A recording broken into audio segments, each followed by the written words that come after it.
The sun has yet to rise, but the forest is already awake. A thin mist drapes the ground like a veil of silk. The first light of day filters through the canopy, scattering into soft golden streaks. And then, from deep within the woods, comes a low, raspy call, cautious, deliberate. It's not just any sound.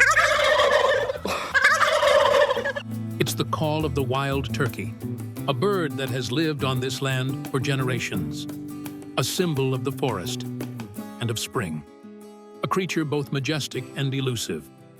Hunting them is no simple task. This isn't a chase. It's a battle of wits, where patience and an understanding of nature decide success or failure. Today, we follow the trail of mature toms, birds so wary it's almost unbelievable. They move in flocks, pausing often to watch, and can vanish into the forest with a single gust of wind. We set up our position, camouflaged in the shadows, listening and calling back to the echoes from deep within the trees. Every step must be slow, every motion measured. From this point on, every sound in the forest could be a signal. Join us, be part of the hunt, subscribe to Famigo Farm, and continue the journey with us.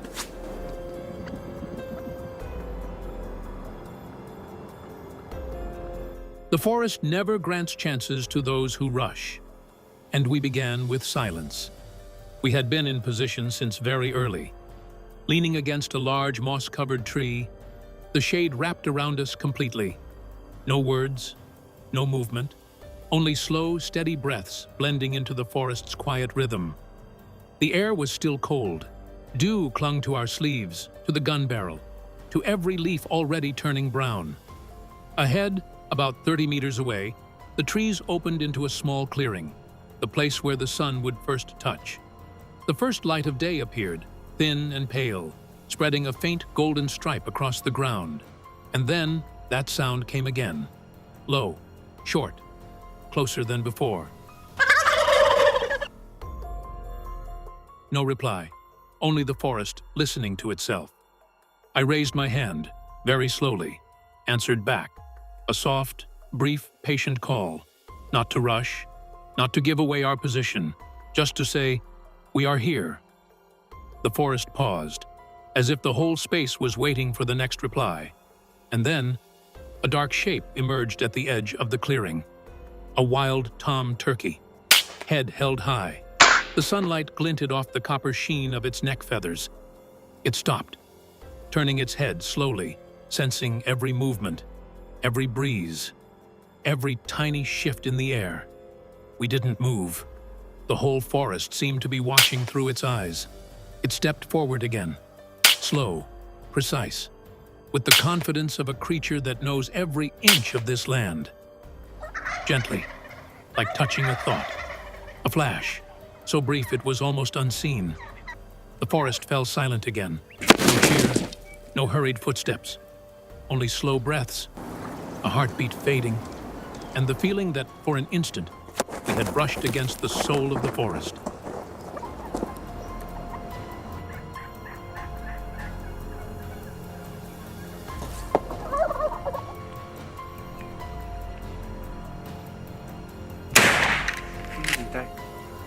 That moment was only the surface of a larger story.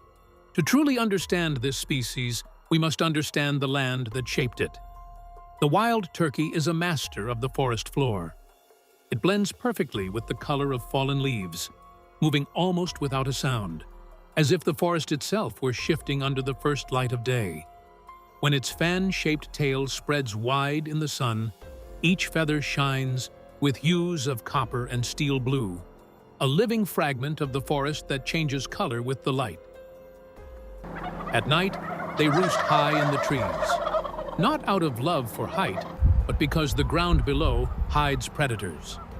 And though they can run up to 25 miles an hour when escaping, their wings allow only short glides, vanishing into the canopy, then silence. The life of a turkey is a life of the flock. Deep calls, short gobbles, subtle movements of the head and neck, all part of the forest's own language. Not loud, not showy, but unmistakable to those who know how to listen. Their range stretches across North America, from Canada through the United States down into Mexico. When balance is threatened, the entire land must adjust. And that is why humans take part in the turning of the seasons. The issue is not with a single bird. It lies in a population that grows beyond what the ecosystem can sustain. So, management is not about eliminating a beautiful, iconic species, but about allowing the forest, the grasslands, people, and nature to coexist in their rightful harmony. Because here, life endures only when balance is kept.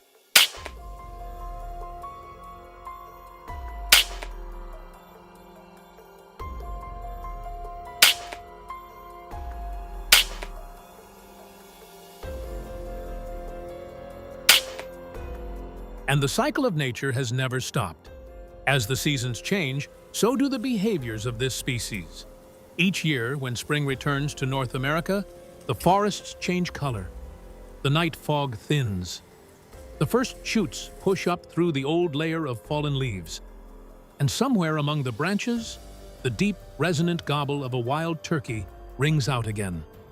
This is their breeding season, the one time of year when they abandon their usual caution. The males step into open clearings beneath the trees, fan out their tails, lower their wings, puff up their chests, and call to attract a mate. Turkey hunting season usually takes place in late spring or early summer, varying from state to state, from region to region. It doesn't last long, just a few weeks, enough for humans to take part, but not enough to disrupt the rhythm of the forest's life. We hunt in the woodlands and open meadows of the American Midwest, where the land rolls gently, and the canopy isn't too thick to muffle sound. Early morning is the best time, when the forest isn't fully awake, but the gobblers have begun their first calls of the day. Here, the ground is still damp with dew. The leaves haven't dried. Every movement must be light, because a single misplaced rustle, and the whole flock will vanish into the shadows, as if they were never there at all. We don't hunt to conquer. We hunt to become part of the season's rhythm, where humans are only one piece of a far greater turning wheel.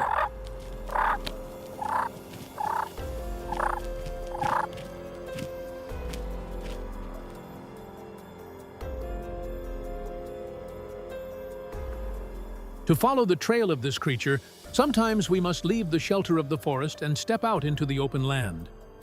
Dawn is just beginning. Dew still clings to the grass, untouched by the rising warmth. A gentle breeze sweeps through the tall blades, turning the meadow into a soft, breathing wave. No engines, no hurried footsteps, only the stillness of a morning not yet fully awake. We stop the truck at the edge of the field, about half a kilometer from where the flock of wild turkeys is likely to be. From this point on, everything must happen in silence, not just without talking, but without disturbing the natural rhythm of the grassland. Before moving, we check every small detail. Hunting jacket replaced with camo. Thin gloves to keep fabric from brushing against the rifle stock. Soft-soled boots to walk through grass without the sound of breaking stems. Compass, wind direction, checked one last time. No long conversations, only short, low whispers. Just enough to understand one another. Wind from the right. Keep distance. Don't move ahead. Each phrase like a breath. Steady, calm, unhurried. The group begins to move into the field. Steps, light, slow, even. Not out of fear of noise, but because in open ground like this, nothing should break the shape of the grass. Far ahead, the horizon brightens. The first sunlight touches the tips of the grass, and suddenly, the whole meadow sharpens into view, clearer and more revealing. Turkeys don't just hear well, they see better than we imagine. One wrong movement, one unnatural shadow, and the entire flock will vanish. We choose a low rise, where the grass grows taller and thicker than the rest. From here, the view opens across the entire field. Enough to watch, but not enough to reveal our outline. No need to lie down. Just blend into the shape of the grass. Hold your form, hold your breath, hold your rhythm. Out here, the secret isn't to do it, it's to be no different. The wind shifts slightly. A new gust carries the scent of damp earth and pollen. Far off, at the edge of the field, Something moves, faint, subtle, just a flicker of color among the swaying grass, enough for those who know this land to notice. The lead hunter lowers his voice, barely loud enough for the ground to hear. "All right, from here on, we just listen." And from that moment, the meadow decides what happens next. What guides each encounter often comes from signals that are almost invisible. Out here in the meadow, silence and patience form the foundation. But sometimes, to begin a quiet conversation with nature, we rely on subtle allies, a decoy, and a well-timed call. The decoy is placed not to deceive, but to send a natural signal. We choose an open patch of grass, where the first light of day falls softly on the ground, a place where the tom often steps out to display himself. The distance is neither too close nor too far, just enough for him to notice the decoy before he notices us, so that his courtship dance, the strutting, the fanning of feathers, unfolds naturally, in rhythm with the season. Wind direction is critical. The decoy is always set upwind from our hide, so that human scent doesn't drift toward the flock. If the wind shifts, we adjust, slowly, subtly, every movement blending into the pulse of the field. The call must be used with restraint, a short, soft note, just enough to answer a distant sound. If the flock doesn't respond, we wait. If they draw near, we fall silent. No pushing, no haste. In turkey hunting, waiting is the conversation. Every aid must come with humility and respect. No loud calls, no decoy placed too close to the blind, and always following local rules for equipment and methods. Because the goal is not to force an outcome, but to create a moment where nature decides the answer. That is a stud bird.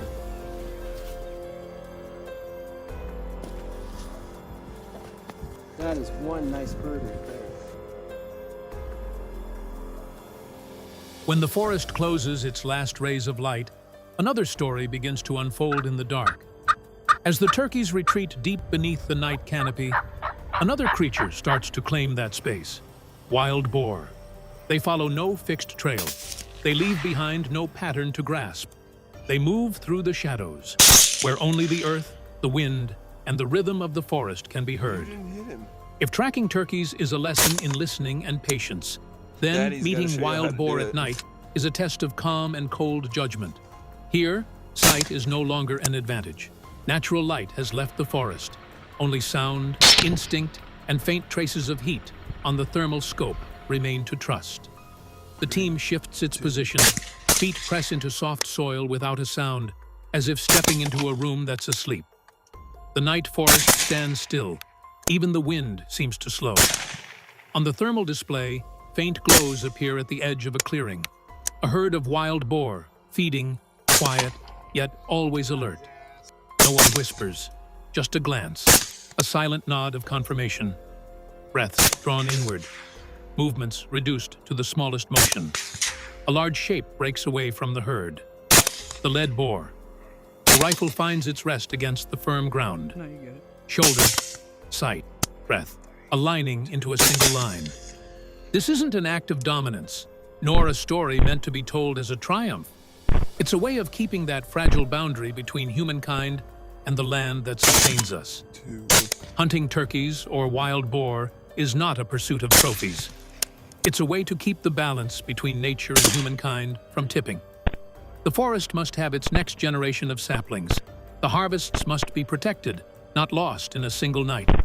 And every species must exist within its rightful bounds, so that the ecosystem continues on its true course.